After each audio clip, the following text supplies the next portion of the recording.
16ই ভাদ্র ভগবান শ্রীকৃষ্ণের জন্মাষ্টমী পালনে পূজারীর ব্যস্ততা। ফুল ফল দুব্বা সংগ্রহে গৃহিণীর সারা বাড়ি জুড়ে দৌড়াদৌড়ি। তবুও কনকনে দুপুরে চারিদিকে নিস্তব্ধতা।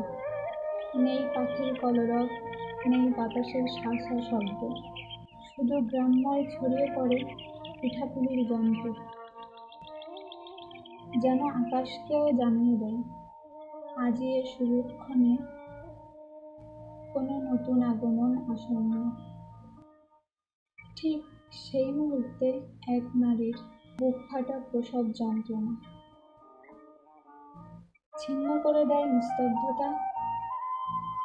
কুঁড়ে ঘরের চার দেওয়াল প্রতিধ্বনিত হয় আর্তনাদে। অপেক্ষায় বসে থাকে মধ্যবয়স পার হওয়া এক বুড়ো, হৃদয়ে অনিশ্চয়তার কাপড় নিয়ে, যেন প্রতিটি মুহূর্ত তার কাছে একটি যোগের সমান দীর্ঘ। নাম নির্মল হলেও কর্মে ধৃতরাষ্ট্রের মতো। রাজ্যের উত্তরসূরি পাওয়ার অন্ধ আকাঙ্ক্ষায় তার বেঁচে থাকার কারণ। বহু বছর রাজ্যের রাজা না থাকায় হাল ধরেছে এই বৃদ্ধ।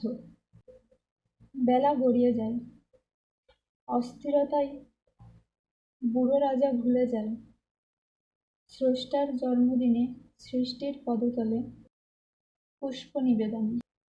হৃদয়ের সব প্রার্থনা মিশে যায় এক অজানা নবজাতকের ভবিষ্যতের সঙ্গে। অপেক্ষা কেবল সন্তানের জন্ম নয়, অপেক্ষা সেই রাজপুরুষের, যে রাজ্য চালাবে, যে হবে তার উত্তরাধিকারী। অবশেষে দীর্ঘ 10 মাস 10 দিনের যন্ত্রণা শেষে নিঃশ্বাস ফেললেন সেই মা। তার কণ্ঠে মুক্তির দীর্ঘশ্বাস, এবং সবার মুখে আনন্দের জোয়ার। বেজে ওঠে শঙ্খধ্বনি, উলুধ্বনির ঢেউ ছড়িয়ে পড়ে আকাশে বাতাসে। প্রতিটি ঘর ভরে ওঠে উল্লাসে, মানুষের মুখে মুখে ছড়িয়ে পড়ে আনন্দের গল্প। নবজাতকের কান্না হয়ে ওঠে আশীর্বাদের সুর।